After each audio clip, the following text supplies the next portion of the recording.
اعوذ باللہ من الشیطان الرجیم بسم اللہ الرحمن الرحیم۔ عزیزان من، آج فروری 1983 کی 18 تاریخ ہے اور درس قرآن کریم کا آغاز سورہ الواقعہ سے ہو رہا ہے۔ 56ویں سورت 56۔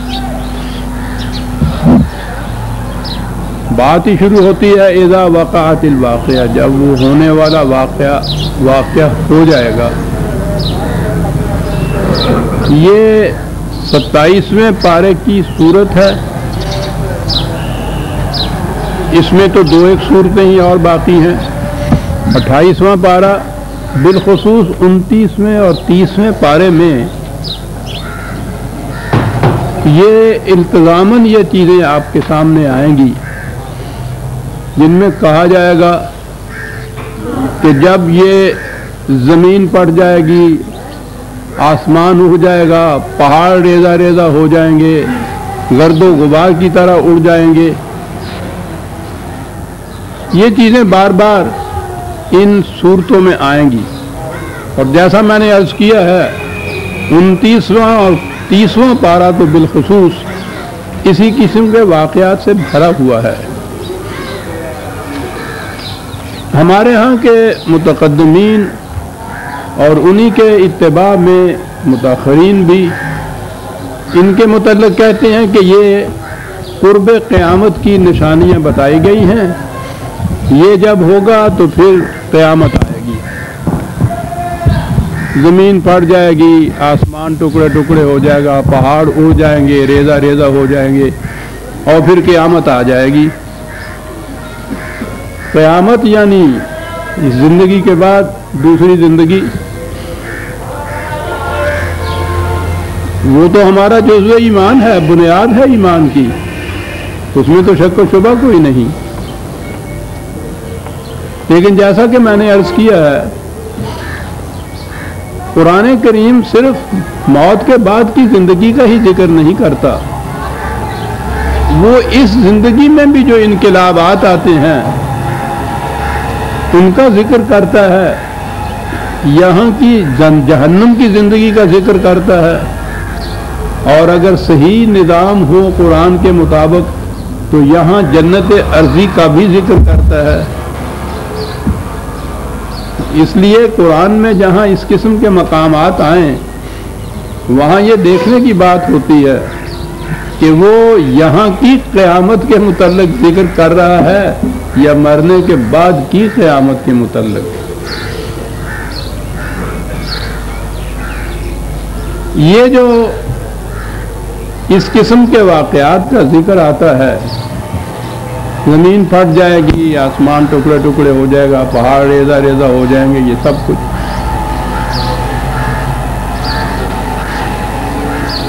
ان واقعات کا ذکر کرنے سے مقصود کیا ہے، ہمیں اس کا فائدہ کیا پہنچا۔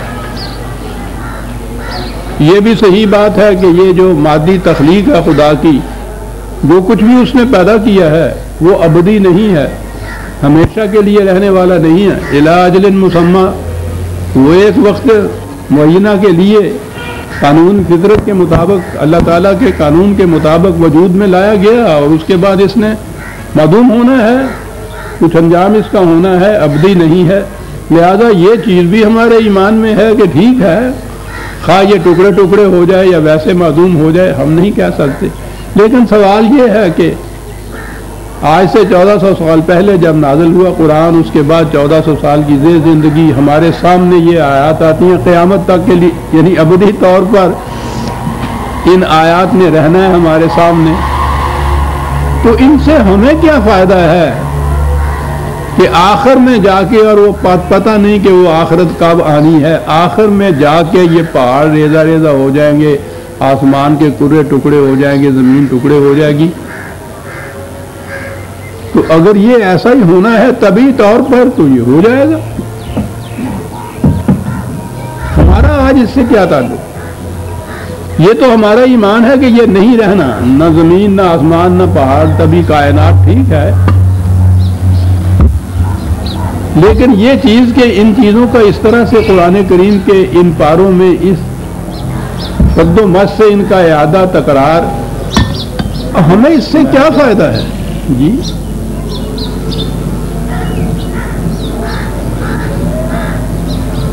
میں نے عرض کیا تھا کہ قرآن کریم سمجھنے کے لیے دو باتیں ذہن میں رکھیے. عربی زبان میں بھی ایک تو لفظ کے لغوی معنی ہوتے ہیں. پہاڑ یعنی یہی جس کو ہم ماؤنٹین کہتے ہیں، ہمالیہ پہاڑ ہے، فلاں پہاڑ، پہاڑ کے یہی معنی پہاڑ ہے.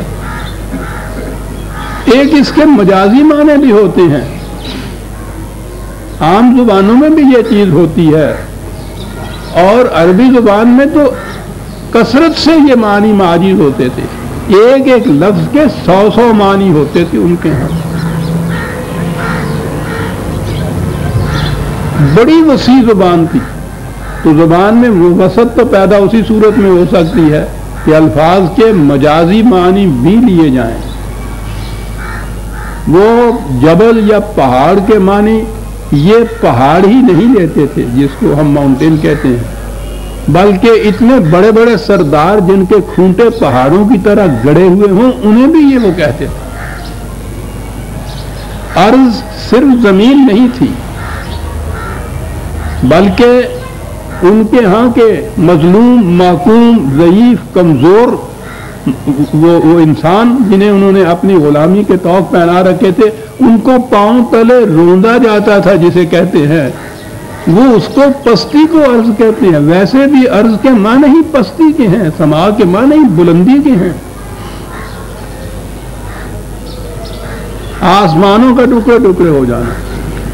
یہ جو اپنے آپ کو بلند مقام کے اوپر آج رکھے ہوئے ہیں، تم دیکھو گے کہ ان کا انجام کیا ہوتا ہے. اب اگر ان کے معنی یہ مجازی لیے جائیں تو ساری بات سمجھ میں آ جاتی ہے. بات ہو کیا رہی ہے؟ قرآن جو شروع سے آخر تک بیان کرتا ہے کیا بات؟ حق اور باطل کا تصادم ہے، کشمکش ہے، ٹکراؤ ہے. وہ باطل کے نظام والے ملوکیت، سرمایہ داری، مذہبی پیشوائیت، وہ ان کے کھونٹے پہاڑوں کی طرح گڑے ہوئے تھے. ان کو کون ہلا سکتا تھا؟ اور باقی انسان انہوں نے پاؤں تلے روندے ہوئے جیسے کہتے ہیں غبار کر دیا ہوا تھا راستوں کا. ان لوگوں نے، ان میں ہمت نہیں تھی کہ وہ سر بھی اوپر اٹھا سکتے. یہ ساری قد و کاوش تمام انبیاء کرام کی علیہم السلام اور پھر نبی اکرم صلی اللہ علیہ وسلم کی یہ داستان جو ہے، جو قرآن کے اندر اس طرح سے مسلسل التزاماً بیان ہوئی ہے، وہ داستان ہی یہ ہے. مقابلے میں قریش ہی نہیں بلکہ اور قبائل بھی انہوں نے اس قسم کا ہی نظام قائم کر رکھا تھا، جس میں یہ چند بڑے بڑے وہ کہ جن کے گھر کھانے کو ہے، جن کو قرآن کہتا ہے، جن کی کوٹھیوں میں دانے بھرے ہوئے ہیں، جن کا قلعہ امتیاز آسمان تک جاتا ہے، جو پہاڑوں کی طرح اپنے آپ کو مستحکم سمجھتے ہیں کہ ہمیں کوئی ہلا نہیں سکتا اپنے مقام سے. یہ وہ قریش تھے، یہ وہ سرداران قوم تھے، یہ مخالفت کرتے تھے اس نظام کی. اور یہ نظام جو تھا یہ کیا تھا؟ وہ کہ جنہیں تم نے پامال کر رکھا ہے یہ ان بلندیوں کے اوپر آئیں گے، یاد رکھو. کہا یہ گیا تھا کہ انسانیت کے اندر یہ مساوات پیدا ہوگی کہ پاؤں تلے کچلے جانے والے انسان نہیں ہوں گے، بلکہ یہ جو اپنے غرور اور تکبر اور فخر کے اندر اپنے تروں کو اتنا اونچا اونچا بنا کے کہہ رہے ہیں کہ ہمیں کوئی ہلا نہیں سکتا. تم دیکھو گے کہ تم کس طرح سے ٹکڑے ٹکڑے ہو جاتے ہو، پاش پاش ہو جاتے ہو، گرد و غبار ہو جاتے ہو، راستوں کی راکھ ہو جاتے ہو. اور یہی جو تم پاؤں کے نیچے جن کو آج اس طرح سے کچل رہے ہو، کل کو تم دیکھو گے کہ کس طرح تمہارا مقام لیتے ہیں. یہ تھی ساری کشمکش. یہ ہیں جو قرآن کریم قریب 28 پارے تک آپ آ جائیں گے تو اسی آنے والے انقلاب کی تمہید آپ کو نظر آئے گی. بار بار آپ دیکھیں گے اور آپ نے دیکھ لیا ہے، آپ کے یہ چیز آتی ہے کہ ان سے کہہ دو کہ اس نظام کا انجام تمہاری تباہی ہوگا. اب بھی وقت ہے کہ اس میں تم تبدیلی کر دو، صحیح نظام قائم کر لو تو بچ جاؤ گے اس تباہی سے. اگر ایسا نہ کیا تو پھر تمہیں کوئی شخص نہیں بچا سکے گا، کوئی تمہارا حامی اور ناصر مددگار نہیں ہو سکے گا۔ آپ دیکھ رہے ہیں مسلسل یہ تعلیم آ رہی ہے، اور وہ مقابلے میں کہتے یہ تھے بار بار کہ ساری زندگی ہماری گزر گئی یہی کچھ تمہاری زبان سے سنتے ہوئے، تو وہ لاؤ وہ انقلاب کہاں ہے جو ہماری تباہی کا موجب بننا ہے؟ ہمیں تو کہیں نظر نہیں آتا۔ وہ جھٹلاتے تھے اس چیز کو کہ ہمیں کون ہلا سکتا ہمارے مقام سے، ہم تو گڑے ہوئے ہیں پہاڑوں کی طرح، بلند ہیں آسمان کی طرح۔ یہ ساری داستان یہ چلی جا رہی ہے، اور قرآن اس کے جواب میں کہتا ہے کہ ان سے کہہ دو کہ ہم نے یہ مہلت کا وقفہ دے رکھا ہے کہ شاید تمہاری بات سمجھ میں آ جائے تو تم بچ جاؤ اس تباہی سے، لیکن اگر تم یہ سمجھتے ہو کہ یہ یوں ہی جھوٹی بات ہے جو کہی جا رہی ہے، تمہیں کوئی اپنی جگہ سے ہلا نہیں سکتا، اور ہر صاحب قوت جو ہے وہ اسی نشے میں مست ہوتا ہے کہ مجھے کوئی نہیں ہلا سکتا۔ انہوں نے کہا کہ یہ غلط ہے، ذوق باطل ہے جو تمہارے ذہن کے اندر ہے، باطل کا نظام کبھی حق کے سامنے ٹھہر نہیں سکتا، یہ تو سورج کے نکلنے کی دیر ہے، کوئی ستارہ تمہیں نظر ہی نہیں آئے گا۔ یہ ساری داستان یوں چلی آ رہی ہے، اور جیسا کہ حضرت موسیٰ علیہ السلام کے قصے میں بتایا کہ اللہ تعالیٰ نے کہا تھا کہ جاؤ فرعون کی طرف، وہاں بھی یہ تھا کہ دیکھو اس کے ذیل اوتاد ہے، کھونٹے کتنے گہرے گڑے ہوئے ہیں اس کے، جو وہ سمجھ رہا ہے کہ ہلا نہیں سکتا ہمیں کوئی بھی، جاؤ وہاں۔ آپ نے کہا کہ یہ کیا چیز ہے؟ کہا کہ یہ آنے والا انقلاب جو اس وقت تک آہستہ آہستہ غیر محسوس طور اندر ہی اندر نیچے ہی نیچے آگے بڑھتا چلا آ رہا تھا، اب وقت آ گیا ہے کہ وہ نمودار ہو کے سامنے آ جائے، جاؤ فرعون کی طرف۔ اس انقلاب کے متعلق بھی قرآن نے بتا دیا کہ یہ بہت پہلے سے شروع ہوا ہوتا ہے۔ یہ جو کمزور، ضعیف، نادان، مظلوم، یہ طبقہ جن پہ اس قدر ظلم ہوتا ہے، سلب و نہب ہوتا ہے، وہ محسوس کرتے ہیں اس کو کہ ہمارے اوپر زیادتی ہو رہی ہے، ظلم ہو رہا ہے، ہماری محنت کے محاصل کو کوئی کسی طرح سے نچوڑ کے لیے چلا جا رہا ہے۔ ان کے سمجھ میں بات نہیں آتی کہ کریں کیا، لیکن اندر ہی اندر یہ چیز آ رہی ہوتی ہے۔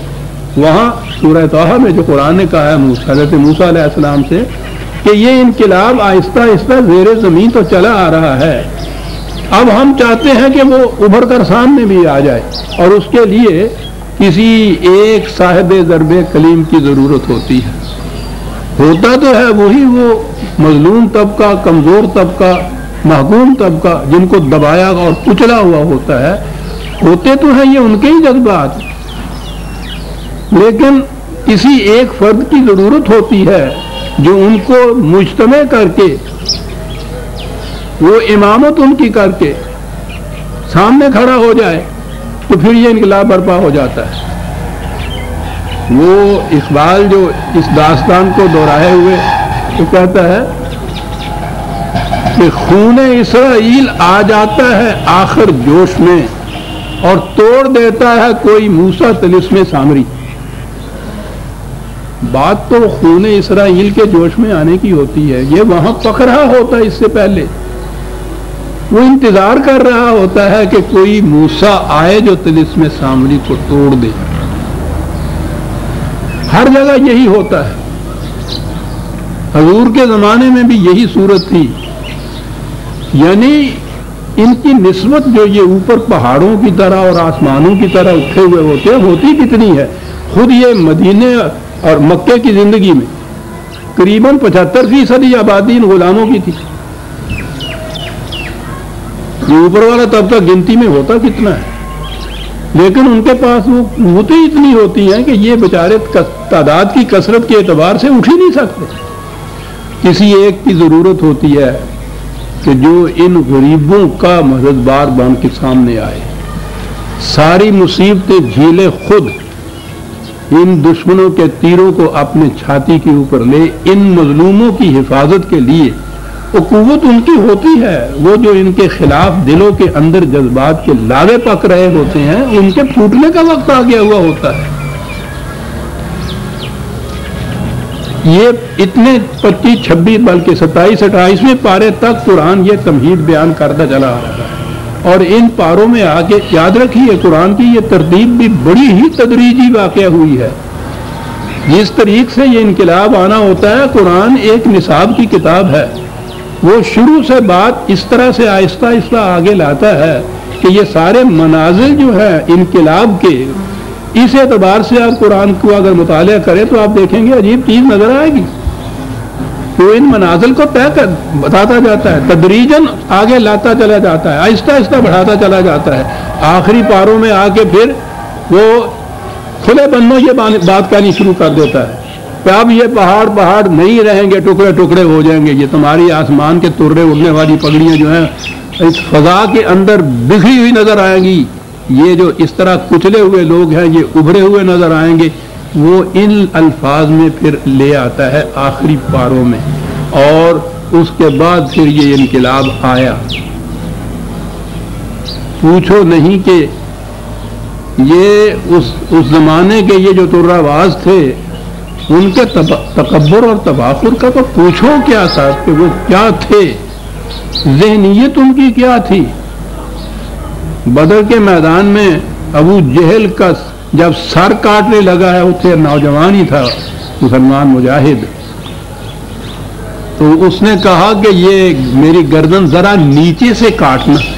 اس نے کہا وہاں تو بڑی تکلیف ہوگی، وہاں تو ہڈیاں ہوتی ہیں، تو یہ کہے کے لیے تم کہہ رہے ہو ذرا نیچے سے کاٹنا۔ کوئی بات نہیں، کوئی ایک ساتھ جائیں گے جی تو وہ ان کو سمجھا دیں گے۔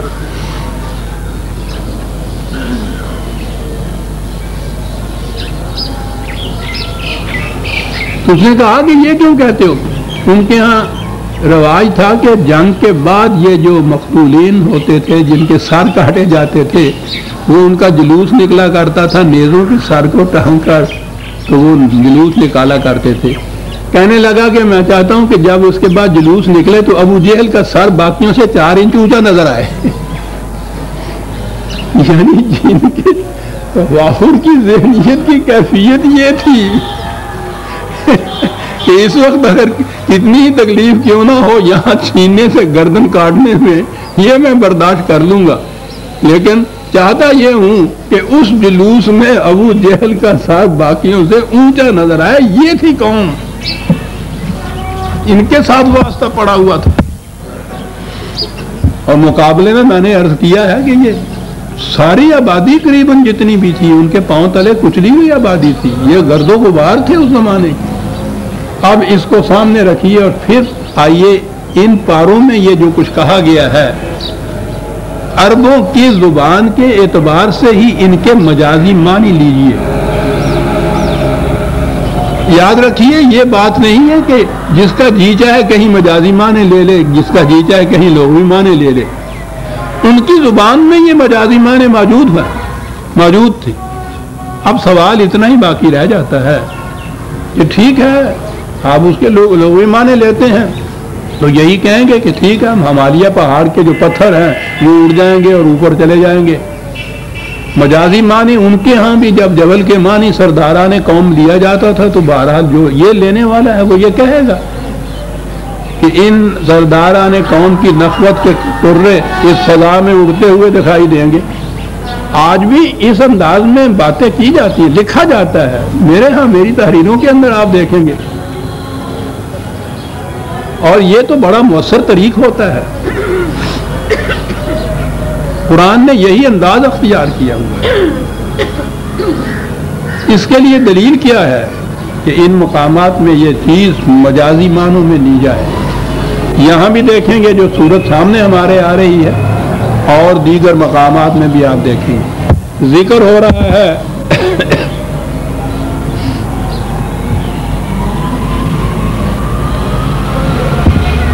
پہاڑوں کا، آسمانوں کا، کروں کا۔ 20/105 میں مثلاً یسألونک عن الجبال فقل ینسفها ربی نسفا، یہ پوچھتے ہیں تم سے جبال کے متعلق۔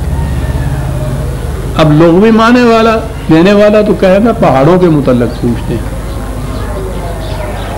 انہی کے ہاں کے جو مجازی معنی ہیں وہ یہ کہیں گے کہ یہ جو اتنے بڑے بڑے سرداران قوم ہیں جن کا زعم باطل یہ ہے کہ ہمیں کوئی ہمارے مقام سے ہٹا نہیں سکتا، جمے ہوئے ہیں ہم، مستحکم ہیں ہم، ان کے متعلق پوچھا جاتا ہے کہ ان کا انجام کیا ہوگا؟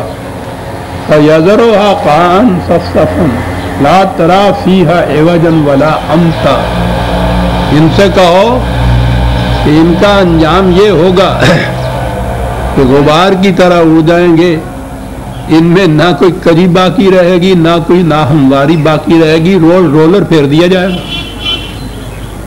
اب ظاہر ہے کہ اگر ہمالیہ پہاڑ یا اس سے کوئی چھوٹا K2 والا بھی اس طرح سے ہموار کر دیا جائے تو اس کا اثر ہم پہ کیا پڑتا ہے؟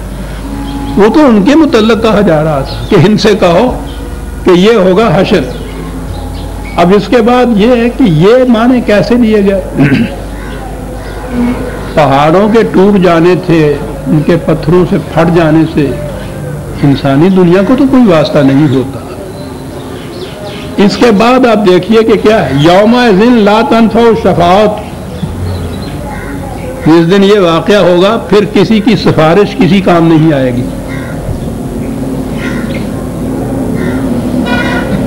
تو اگر یہ پتھروں والا پہاڑ ٹوٹنا ہے تو اس کے ساتھ یہ مانے کہ کسی کی سفارش کام نہیں آئے گی، تو بالکل انجوڑ سی بات ہے۔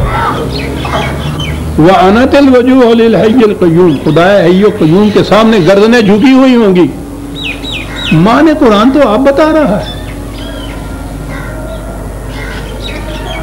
یہ جو اتنی بات شروع کی ہے کہ یہ پوچھتے ہیں ان پہاڑوں کے متعلق، تو وہ ان پہاڑوں کے متعلق یہ جو تھے وہاں کے فاران کی چوٹیاں، ان پتھروں کے متعلق نہیں پوچھا جا رہا، جو کہا جا رہا ہے کہ یہ ساری ناہمواریاں دور ہو جائیں گی، رولر کی پھیر دیا جائے گا، زمین صاف کر دی جائے گی، گردنیں ان کی جھکی ہوئی ہوں گی پھر اس کے سامنے، خدا کے سامنے۔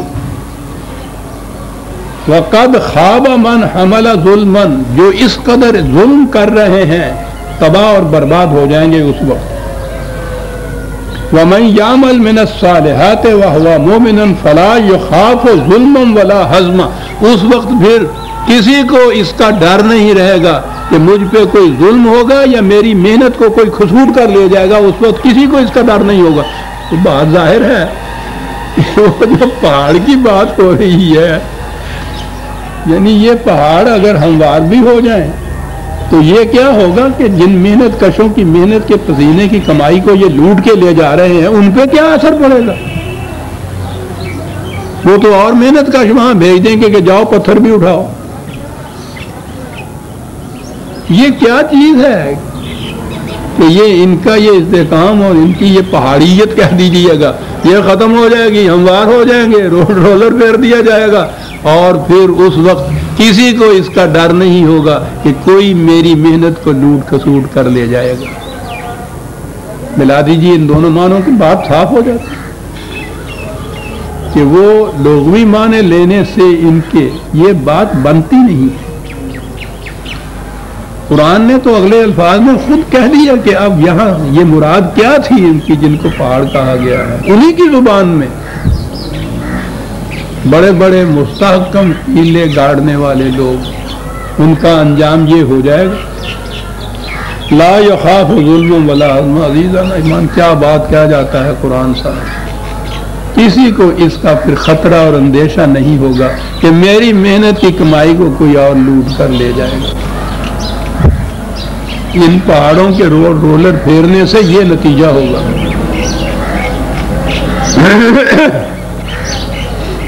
یہ انداز ہے عزیزان من قرآن کے سمجھنے۔ یہ تھا 20/105 سے 110 تک یا 112 تک۔ ایک آدھ اور مثال 77/10 وَإِذَا الْجِبَالُ نُصِفَتْ، وہاں بھی وہی نصفاً ہے، بلکہ پہلے ہے وَإِذَا السَّمَاءُ فُرِجَتْ، کہ فضائے بڑے بڑے کھرے جو بنے پھرتے ہیں یہ ٹکڑے ٹکڑے ہو جائیں گے، پہاڑ جو ہے یہ بالکل ہموار ہو جائیں گے۔ یہ کب ہوگا؟ لے یوم الفصل، جس دن فیصلے ہوں گے تمہارے، سیدھی بات ہے کہ اگر یہ طبی فزیکل ماؤنٹینز اور طبی پہاڑ جو ہیں وہ اگر ٹوٹ جائیں گے، ان کے پتھر بکھر جائیں گے، تو اس دن تمہارے فیصلے کس طرح سے ہو جائیں گے؟ کیا رابطہ ان دونوں کے اندر؟ ہمارے ہاں کے یہ حضرات عزیزان من بڑے فخر سے کہا کرتے ہیں کہ قرآن بڑی بے ربط کتاب ہے، معاذ اللہ۔ یہاں کے کسی مصنف کے متعلق کہا جائے کہ تمہاری کتاب میں تو ربط ہی کوئی نہیں ہے، وہ کتاب کو اٹھا کے پھینک دے گا۔ محمل ہے یہ کہا کرتے ہیں، مجمل ہے یعنی جتنی خرابیاں کسی تصنیف میں ہونی چاہیے نا، وہ خدا کی اس کتاب میں معاذ اللہ ایک ایک کر کے بیان کرتے ہیں۔ کیوں بیان کر دیا؟ کہ جی ان کمیوں کو پورا کیا ہے ہماری تفسیروں نے۔ یہ مفسرین آئے، محدثین آئے، انہوں نے آ کے یہ جو خدا کے کلام کے اندر معاذ اللہ اس قسم کے نقائص رہ گئے تھے، انہوں نے اس میں پورا کیا، انہوں نے اس میں ربط پیدا کیے، اس کے اجمال میں انہوں نے تفصیل دی، اس کے ابہام کو انہوں نے واضح کیا۔ اس نے تو ایسی کتاب بھیجی تھی، کتاب ایسی بھیج دی، انبیاء کا سلسلہ کر دیا ختم۔ اب اس کتاب کے معاذ اللہ اس قسم کے احکام کو دور کون کرے گا؟ کہ یہ اللہ کے بندے پیدا ہو گئے، شکر کرو، بچ گیا اللہ میاں، معاذ اللہ معاذ اللہ۔ خدا کی کتاب کے اس میں سب ربط بھی نہیں، محرم نہیں ہے، تو ہی نواح ہے راز کا یہاں، ورنہ جو حجاب ہے پردہ ہے ساز کا۔ دیکھنے والی آنکھیں ہوں تو نہیں، دور جانا ہی نہیں پڑتا، وہ تو دوسری تیسری آیتوں میں بات واضح کر دیتا۔ یوم الفصل ہے جس دن ہو، وما ادراک ما یوم الفصل ہے۔ یہ یوم الفصل کیا ہے جس کے متعلق یہ کہا گیا ہے کہ پہاڑ اڑ جائیں گے؟ ویل یومئذ للمکذبین، یہ جو جھٹلا رہے ہیں کہ ہمارے ساتھ ایسا نہیں ہوگا، اس دن ان کی تباہی ان کے سامنے آ جائے گی۔ آگے دیکھیے، الم نہلک الاولین ثم نتبعہم الآخرین، پوچھو کہ اقوام سابقہ کے ساتھ یہی کچھ نہیں ہوا تھا؟ وہ تو تم سے بھی زیادہ محکم پہاڑوں کی طرح، مضبوط پہاڑوں کی طرح جمے ہوئے تھے، کیا ان کے ساتھ یہ نہیں ہوا تھا؟ تو یہی کچھ اگر تم کرو گے، اس کے بعد آنے والے کریں گے، تو کیا یہی کچھ ان کے ساتھ نہیں ہوگا؟ کذالک نفعل بالمجرمین، ہم تو ہر مجرمین کے ساتھ یہی کچھ کیا کرتے ہیں۔ تو اب وہ پہاڑ جو پتھروں والے ہیں، ان کے ٹوٹنے سے یہ نتیجہ تو نہیں نکلتا کہ ہم مجرمین کے ساتھ یہی کیا کرتے ہیں۔ نظر آتا ہے کہ مجرمین کا ہی ذکر آ رہا ہے وہاں، وہ مجرمین جو اپنے نظام باطل میں سمجھے ہوئے تھے کہ ہمیں کوئی ہلا نہیں سکتا۔ مکذبین کہا ہے نا بار بار، ان سے یہ کہا جاتا تھا تو وہ کہتے تھے کہ کیا کہہ رہے ہو تم، ہمیں کون ہلا سکتا ہمارے مقام پہ۔ تو بات ان مجرمین کی ہو رہی ہے، ان کے انجام کا ذکر ہو رہا ہے۔ اس تمہید کو ذہن میں رکھیے، تو اب یہ جو باتیں قرآن کہے گا نا، وہ باتیں سمجھ میں آ جائیں گی کہ کیا کہہ رہا ہے۔ یہ اب وہ آخری وقت بھی آ رہا تھا تاریخ میں، نبی اکرم صلی اللہ علیہ وسلم کی جو تاریخ ہے اس کشمت شہب و بادل کی، اس میں بھی یہ پہلے سٹیج، پہلے جتنے بھی مہلت کے وقفے تھے وہ گزرتے چلے جا رہے تھے۔ مدینے میں ہجرت بھی ہو کے آ گئی تھی، انہوں نے اس پہ بھی پیچھا نہیں چھوڑا تھا، اور یہاں سے اب ٹکراؤ شروع ہوا تھا، اور یہ ٹکراؤ پھر جنگ کے میدانوں میں جا کے شروع ہوا، اور اس کے بعد پھر اس جنگ کے میدانوں کی تاریخ دیکھیے آپ کہ کس طرح ان کے، جیسے میں نے کہا ہے، ان کے اونچے اونچے ٹرے اور ایک کلاه کس طرح فضا کی پہنائیوں میں اڑتے ہوئے نظر آتے، پہاڑوں جیسے محکم جو تھے ٹکڑے ٹکڑے ہو گئے تھے، اور جنہیں انہوں نے پامال کر رکھا ہوا تھا ان کے اندر ایسی حرکت پیدا ہو گئی تھی کہ وہ اوپر کے اوپر آ گئے تھے۔ یہ ہے جو قرآن کہتا ہے اذا وقعت الواقعۃ لیس لوقعتھا کاذبۃ۔ اب وہ جو آنے والا انقلاب آئے گا، واقعہ جسے ہم کہتے ہیں ایونٹ، عام طور پہ اس کو کہتے ہیں، کچھ بھی کہیے، وہ حادثہ جو آنے والا ہے، وہ انقلاب جو آنے والا ہے، جب وہ آئے گا اور یہی کہہ دیا کہ اس کے واقعہ ہونے میں کسی قسم کا شبہ نہیں ہے، یاد رکھو یہ جھوٹی بات نہیں ہے جو کہی جا رہی ہے، آئے گا، ہوگا وہ واقعہ۔ اس واقعہ میں ہوگا کیا عزیزان مان؟ دو لفظ ہیں قرآن کے،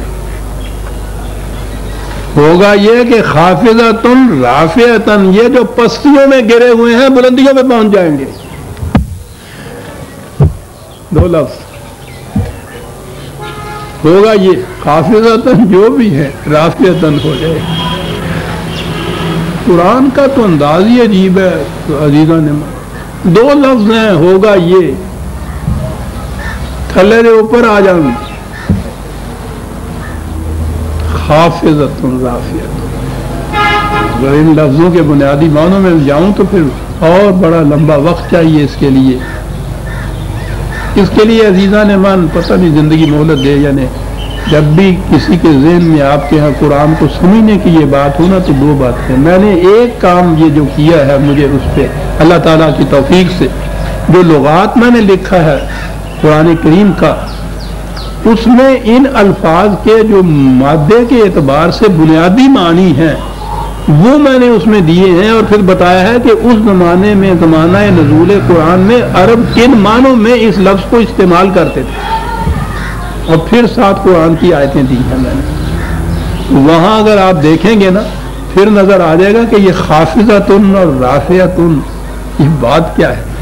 تو مفہوم بیان کرنے کے لیے تو یہی ہے کہ یہ جن کو پستیوں میں دھکیل دیا گیا ہے یہ رفتوں میں اور بلندیوں میں چلے جائیں گے۔ اور میں سمجھتا ہوں کہ اس سے زیادہ کہنے کی ضرورت ہی کچھ نہیں۔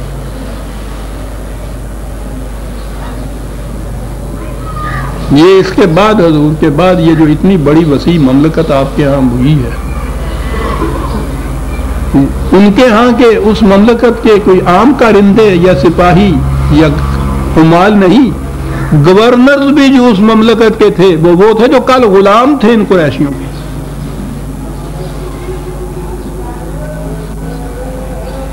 یہ تھے جو خافضۃ اور رافعۃ ہوئے، بڑے بڑے مقامات جن کو حاصل ہوئے تھے وہ موالی تھے، وہ غلام تھے، ان لوگوں سامنے تھے یہ لوگ بھی، ان کی زندگی میں یہ کچھ ہو گیا تھا۔ وہ کہا کہ یہ لیسا لواقعات کاذبات، اور یہ آنے والا انقلاب جھوٹی بات نہیں ہے، یہ ہو جانا ہے۔ حضور کے سامنے ہی ہو گیا، اس کے بعد بھی آیا۔ کیا ہوگا اس وقت؟ اذا رجت الارض رجا، بات یہ ہوگی، انقلاب کے لیے عجیب ایک سمٹم بتائی ہے قرآن نے کہ یہ جن کو پامال کیا جا رہا ہے ان میں حرکت پیدا ہو جائے گی۔ یہ ہوتی ہے چیز، یہ جابر قوتیں ان کی کوشش یہ ہوتی ہے کہ ان میں حرکت پیدا نہ ہو، یہ جمود رہے ان کے اتاری، ہلنے نہ پائیں۔ یہاں انہوں نے دیکھا کہ کسی نے یوں سار اٹھایا، کڑک کر کے اس کو کاٹ دیا، وہاں ذبح ابنا جسے قرآن نے کہا ہے۔ ہر فرعون یہ کرتا ہے کہ جس میں ذرا بھی صلاحیت دیکھتا ہے ذبح کر کے رکھ دیتا ہے اسے۔ اذا رجت الارض رجا، یہ جو پستیوں میں گئے ہوئے ہیں، زلزلت الارض زلزالا، وہ آگے آئیں گے جی۔ اب میں نے اس لیے آج تمہیداً ضروری سمجھا بیان کرنا کہ اس کے بعد جو آیتیں یا صورتیں آئیں گی ان میں یہ آئیں گی اس طرح ہاتھ اسی طرح سے۔ تو ہوگا کیا، کیسے یہ انقلاب آئے گا؟ پہلی چیز یہ ہے کہ یہ جنہیں پامال کیا جا رہا ہے، جن کو دبایا ہوا ہے، جن میں حرکت نہیں ہے، جن میں نمود طاری ہے، جن کو اٹھنے نہیں دیا جاتا، جن کو ہلنے نہیں دیا جاتا، ان میں حرکت پیدا ہو جائے گی۔ پہلی چیز یہ ہوتی ہے۔ تو اس کا نتیجہ کیا ہوگا؟ وَبُسَّتِ الْجِبَالُ بَسًّا، یہ جو بڑے بڑے پہاڑ تو میں نظر آ جائیں ہیں غبار کی طرح اڑ جائیں۔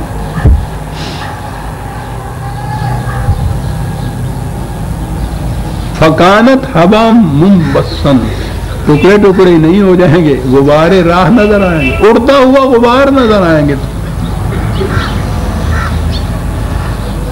اور یہاں تک کہنے کے بعد پھر وہی چیز جو سورہ رحمان میں پیچھے گزر چکی ہے نا، کہ السابقون الاولون، اور اس کے بعد پھر آنے والے یہی لوگ جو تھے انقلاب کے داعیان، پہل کرنے والے پونیئرز.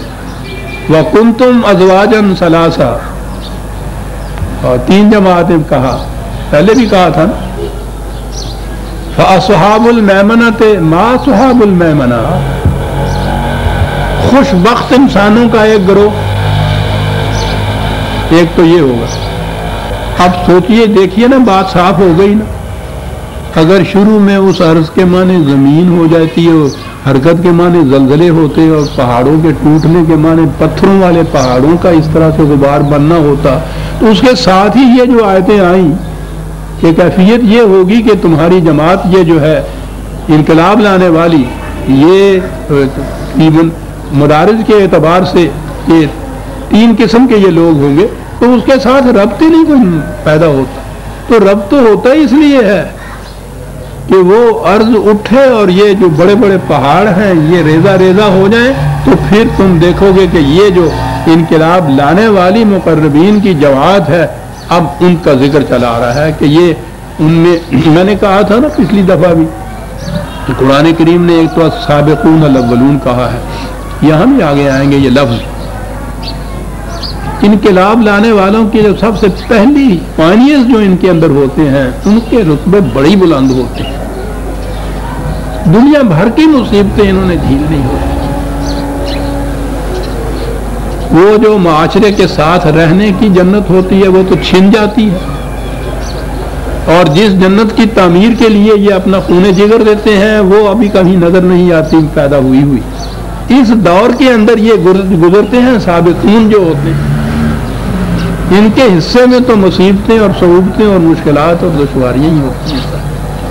اور جیسا میں تشبیہ میں کہا کرتا ہوں، یہ قصر انقلاب کی بنیاد کی اینٹیں ہوتے ہیں. یہ بنیاد کی اینٹوں کو کوئی دیکھ ہی نہیں سکتا.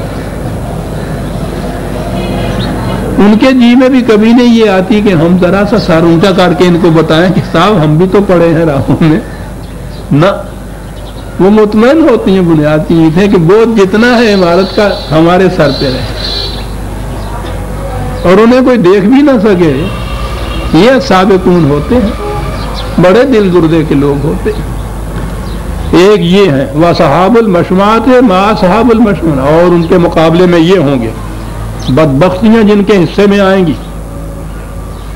پہلا گروہ کن کا ہے؟ السابقون السابقون اولئک المقربون فی جنات النعیم. یہ ہے سابقون السابقون. متعدد مقامات میں یہ آیا ہے.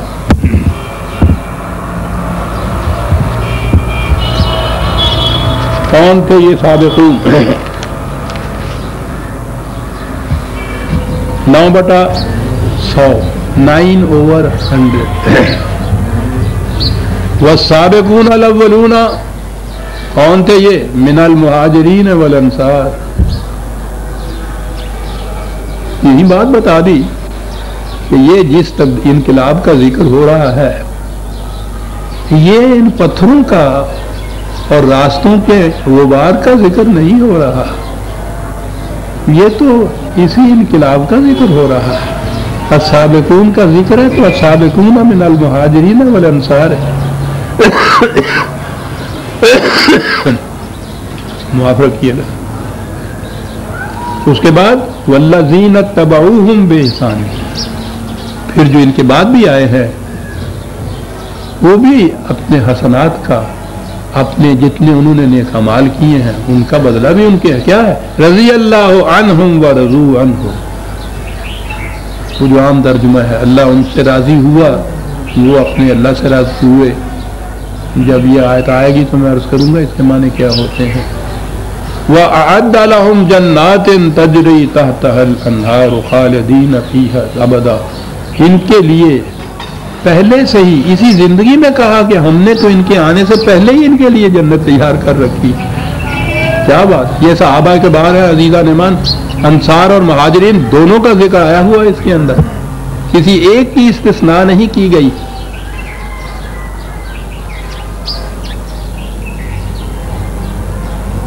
میں تو کبھی اپنے درس میں فرقہ دارانہ بات نہیں کیا کرتا. فرقے کی بات یہ نہیں ہے کہ اہل تشیع کیا کہتے ہیں ان کے متعلق. ان کا تو ایمان ہے کہ رسول اللہ کے بعد صرف 5 مرد تھے جو مومن رہ گئے تھے, انہیں چھوڑ دیجئے.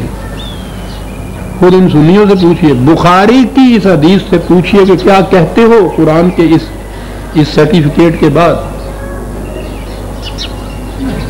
کہ حضور قیامت کے میدان میں ہوں گے اور ایک گروہ کا گروہ فرشتے جہنم کی طرف لیے چلے جا رہے ہوں گے. تو آپ کہیں گے کہ کہاں لیے جا رہے ہیں ان کو؟ کہیں گے جہنم میں. آپ کہیں گے یہ تو میرے صحابی ہیں, یہ تو میرے صحابی ہیں. یہ آپ کے ہاں کی بخاری شریف,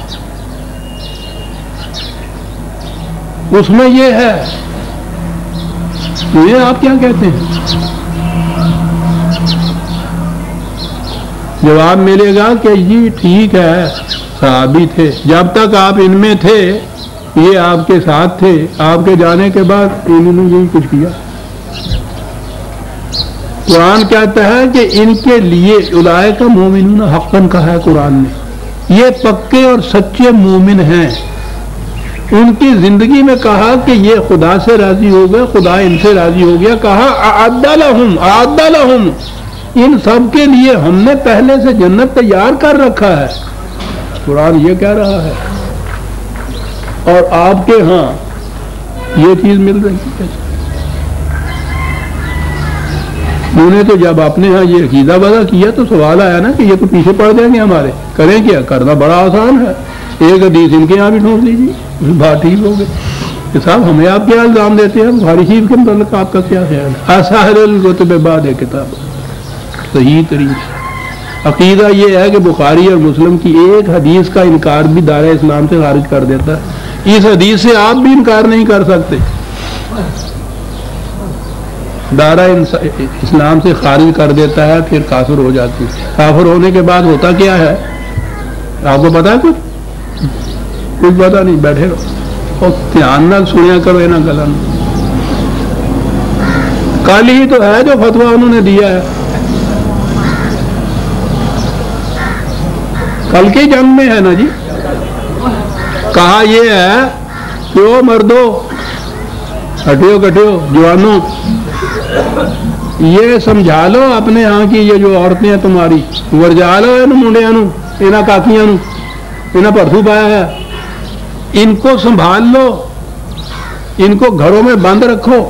اگر ایسا نہ کرو گے تو ہم ان کے خلاف فتویٰ لگا دیں گے کفر کا. نتیجہ یہ ہوگا کہ تمہارے نکاح ٹوٹ جائیں گے.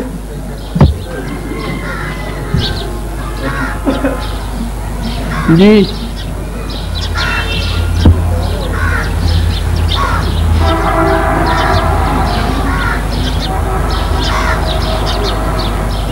یہ کل کے ہی اخبار کے اندر یہ فتویٰ آیا ہوا کہ میاں انہوں نے سمجھا لو,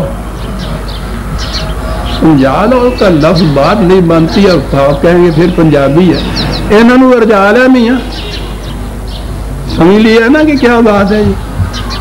وہ جو ہمسایا لے کے چلا آیا کرتا ہے بچے کو, بچے نے ورجا لو تو جا کے اٹا مارتا ہے کہ اسی کچھ کیا تو پھر ہمیں پڑھنا جھگڑا ہو جائے گا.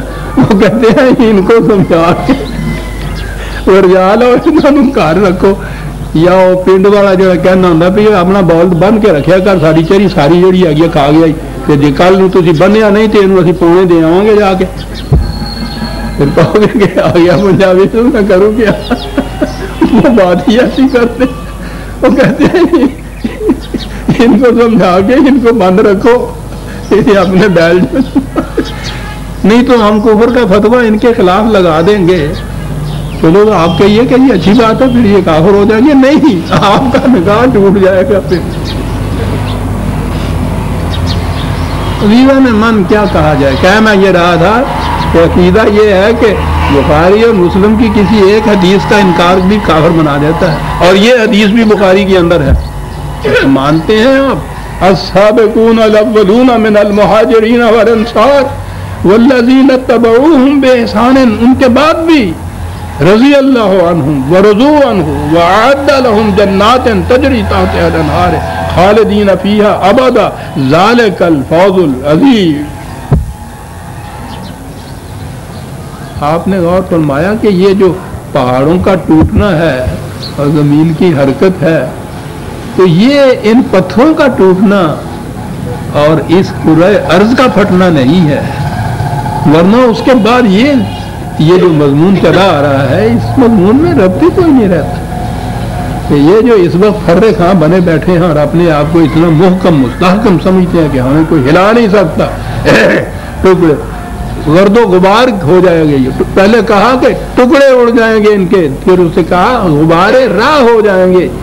کس وقت ہوگا؟ جب وہ جنہیں انہوں نے پاؤں تلے روند رکھا ہے ان میں حرکت پیدا ہوگی تو ان میں پھر یہ ٹکڑے ہوں گے، اور اس میں السابقون السابقون اولئک المقربون فی جنات النعیم۔ اللہ، ان کا حق ہے صاحب، جو پانیئرز ہوتے ہیں، السابقون الاولون ہوتے ہیں، انقلاب لانے والے، ان کا یہ حق ہو۔ ان کے حصے میں تو مصیبتیں ہی آتی ہیں بیچاروں، دیکھا ہوا ہی نہیں ہو۔ ان انقلاب لانے والوں میں عام تو ایک طرف رہا، خود نبی اکرم صلی اللہ علیہ وسلم کے ذہن میں بھی زندگی کے شاید آخری دور میں یہ معصوم سی آرزو ابھری کہ یا اللہ میری زندگی ان مصیبتوں اور مشکلات میں ہی گزر جائے گی، یا جس انقلاب کے لیے میں یہ جو کچھ کر رہا ہوں میں اپنی آنکھوں سے اس کی جھلک بھی دیکھ پاؤں گا یا نہیں۔ یہ ایک آرزو تھی، خدا سے کہا، اسی وقت جواب وہاں سے مل رہا ہے۔ میں عرض کروں اپنی کمزوری کو، میرے ذہن میں یہ تھا کہ بھائی اس کے جواب میں تو یہ ہونا چاہیے تھا کہ نہیں یہ دکھایا جائے گا، لیکن قانون تو وہ ہے کہ جو کسی کی جذباتی رعایت نہیں کرتا۔ کہا کہ یہ تمہارا کام نہیں ہے یہ سمجھنا کہ یہ کب واقعہ ہوگا، علیک البلاغ وعلینا الحساب، تیرا کام یہ ہے کہ اس پیغام کو پہنچائے چلے جاؤ، یہ ہمارا قانون بتائے گا کہ اس کی روح سے یہ انقلاب واقعہ کب ہوا۔ السابقون میں تو یہ ہستیاں بھی شامل ہیں جن سے خدا ہے، ان سے بھی یہ یقیناً وعدہ نہیں دیتا کہ نہیں تمہارے سامنے ہی ہو جائے گا، اگرچہ تو ہو تو گیا۔ السابقون السابقون المقربون فی جنات ثلۃ من الاولین وقلیل من الاخرین، بڑی جماعت پہلوں میں سے، تھوڑے سے بعد میں آنے والے، کیا کیفیت ہوگی؟ یہ جو غبار راہ ہیں جو اٹھیں گے پھر تو اب جنت کی زندگی کی آ گئی۔ علی سرر موضونۃ، میں نے کہا تھا کہ قرآن نے کہا یہ ہے کہ وہاں کی جنت کے متعلق تو کہا ہے قرآن نے کہ ہم نے مثالی طور پہ بات سمجھائی، لیکن یہاں کی جنت جو ہے اس میں تو یہ چیزیں اسی طرح سے بھی واقع اگر ہو جائیں تو یہ ہوئی، پھر تو اس میں کوئی چیز ایسی نہیں ہے کہ جس پہ جو قابل اعتراض ہو کہ جی قرآن نے پھر یہاں کہا کہ ان کو اس قسم کے باغات ہوں گے اور نہریں ہوں گی اور پھل ہوں گے اور پرندوں کا گوشت ہوگا اور اطلس اور حریر کے پردے ہوں گے اور زرنگار برتن ہوں گے، اور تو ٹھیک ہے، خدا کی بتائی دی ہوئی یہ نعمتیں ہیں۔ قرآن کہتا ہے، خدا کہتا ہے کہ ان سے پوچھو کون ہے جو ان زینت کی چیزوں کو حرام قرار دے جو ہم نے اپنے بندوں کے لیے بنائی ہیں، کون ہے جو حرام قرار دیتا ہے؟ ہمارے یہاں کے قانون صاحب کہتے ہیں ہم ہیں، یہ بھی حرام، یہ بھی حرام، یہ بھی حرام۔ سرر موضونۃ، اس زمانے میں تو تخت ہی ہوتے تھے، اب آج صوفے کہہ لیجئے۔ موضونۃ، اگر وہ بنے ہوئے ہوں جیسے وہ پین کے شاید ہوتے ہیں تو وہ جو بڑی سخت قسم کی بنائی ہو، ڈھیلے ڈھیلے نہ بنے ہوئے ہوں، ان کے ہاں یہ ہوتے ہوں گے نا اس زمانے میں۔ اصل میں ایران میں یہ جو لوگ دیکھ کے آتے تھے نا یہ عرب، تو انہیں دیکھ کے ان کے منہ میں پانی بھرتا تھا کہ ساری زندگی تو یہ لوگ بسر کرتے ہیں۔ تو یہ اس قسم کی چیزوں کا ذکر قرآن میں آیا ہے جو انہوں نے دیکھی ہوئی تھی۔ اس قسم کے صوفے اور تخت یا تو جڑاؤ اس کے معنی ہو سکتے ہیں، یا اگر بنے ہوئے ہوں تو اچھے کس کے بنے ہوئے جسے کہیں گے، متکئین علیہا، وہ ان پہ بیٹھے ہوئے ہوں گے۔ ٹھیک ہے، یہ تو سب کو نصیب ہوگا، لیکن بات تو ایک جو انفرادیت ہے قرآن کی یا اس نظام میں جو ملے گا وہ اگلی بات ہے، متقابلین، یہ نشست ہماری ہے، اس میں تو اگلی صف ہے، پھر پچھلی صف ہے، تو پچھلے جو ہیں وہ پہلوں سے پیچھے ہیں نا، اور اگر یہ صفیں ہوں یہ اس طرح سے، تو اگلی دوسری صف یوں ہو، ایک دوسرے کے سامنے آمنے بیٹھے ہوئے ہوں تو مساوات قائم ہو جاتی ہے۔ آگے پیچھے بیٹھنے سے یہ چیز آ جاتی ہے ذہن میں، یہ پچھلی صف کے اندر، یہ اگلی صف کے اندر۔ وہاں تو پہلی چیز تو یہ ہے کہ قرآن میں جنت کی جن نعمتوں کا ذکر آیا ہے، یہ نہیں ہے کہ کوئی ایک گروہ، ایک طبقہ ہوگا جس کے نصیب میں وہ کچھ ہوگا، اور باقی بیچارے وہاں بھی ان کے برتن ہی مانتے ہوں گے۔ ساری جنت میں جو ہیں ہر ایک کے حصے میں وہ کچھ آئے گا۔ تو یہ ساری زینت کی چیزیں حلال اس وقت ہوتی ہیں جب یہ سب کے حصے میں آئیں، جب یہ جنت کی بنتی ہیں۔ تو کہا یہ کہ وہ صوفے جو رکھے ہوئے ہوں گے یا تخت رکھے ہوئے ہوں گے اس طرح ہوں گے کہ ایک دوسرے کے سامنے آمنے وہ بیٹھے ہوئے ہوں گے، ایک دوسرے کے پیچھے نہیں ہوں گے۔ مساوات کی کیفیت یہ ہوگی وہاں کی۔ اور یطوف علیہم ولدان مخلدون، یہ جس طرح سے یہ اس زمانے کے رومن امپائر کے سویلائزیشن میں بھی تھا، ایرانیوں کے ہاں بھی تھا، یہ جو بیرے وغیرہ کام کرتے ہیں نا، بیرے جن کو کہتے ہیں، ہوٹلوں کے اندر چیزوں کو لیے پھرتے ہیں، تو یہ اس انداز کی چیز یوں ہے۔ لیکن ولدان مخلدون، لڑکے جو کہا ہے قرآن میں بہت سے مقامات میں ہے کہ اہل جنت کی بیویاں، ان کے بچے، وہ بھی اگر ان جیسے ہی اعمال والے ہوں گے تو وہ وہاں ان کے ساتھ ہوں گے۔ تو یہ وہ ان کے بچے ہیں جن کے متعلق ذکر کیا ہے۔ اور مخلدون کہہ کے یہ کہا کہ ان کی جوانیاں یوں ہی نہیں ڈھل جائیں گی، بہت بڑی دیر پا جوانیاں رہنے والی۔ جوانی کے زمانے میں اگر اپنے اخلاق اور عصمت کو برقرار رکھا جائے تو جوانی کی عمر بڑی لمبی ہوتی ہے۔ کیا بات کہی ہے صاحب، ولدان کی بھی، یہ بھی وہاں ہوں گے۔ بے اقواب و اباریکا و قاسم من معین، یہ شیشے کے آبخورے، سراہیاں،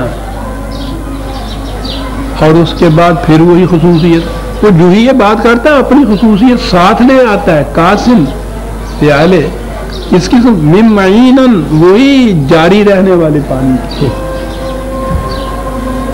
یاد ہے نا آپ کو سورہ رحمان میں یہ بات آئی تھی کہ خصوصیت ہے جاری رہنے والا، جس کے سامنے بند نہ کسی نے لگایا،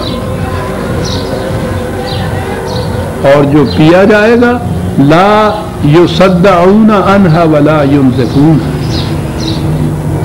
وہ نشہ آور نہیں ہوگی، اس جنت کی قوت سے بدمستی نہیں آئے گی، کسی قسم کا وہ نشہ نہیں ہوگا، متوالے نہیں ہو جائیں گے، بہک نہیں جائیں گے، بدمست نہیں ہو جائیں گے ان پینے کے ساتھ۔ وہ جنت کا دودھ ہوتا ہے۔ وقت ہو گیا ہے، آگے بھی یہی اسی جنت کی تفصیلات ہیں۔ یاد رکھیے یہاں یہ نظام جب قائم ہوا تھا حضور نبی اکرم صلی اللہ علیہ وسلم اور بعد میں صحابہ کے زمانے میں، بالخصوص حضرت عمر کے زمانے رضی اللہ تعالیٰ عنہ، جب یہ ایران وغیرہ فتح ہوا ہے، یہ ساری چیزیں عربوں کو میسر آ گئی تھی۔ آتے ہیں ایران نے جب چٹھی لکھی ہے حضرت عمر رضی اللہ تعالیٰ عنہ کو، تو وہاں کا جو کچھ وہاں کا مال تھا اس کو ساتھ بھیجا ہے، تفصیل جو بھیجی ہے اس میں یہ چیز ہے، ایک ایک چیز لکھی اور اس میں یہ قرآن کی ان آیتوں کے حوالے دیے کہ یہ دیکھیے قرآن نے جو کہا تھا وہ یہ ہے پیالے، وہ یہ ہے سراہیاں، وہ یہ ہے پردے۔ ان کو تو اسی زندگی کے اندر یہ سب کچھ مل گیا تھا۔ تو یہ ساری چیزیں اگر وہ صحیح قرآنی نظام ہو تو اس میں یہ ملے گی، لیکن ہر ایک کو ملیں گی، طبقاتی تقسیم نہیں ہوگی۔ ہم سورہ الواقعہ کی وہ آیت 19 تک آ گئے ہیں، 20ویں سے پھر لیں گے۔ ربنا تقبل منا انک انت السمیع العلیم. شکریہ.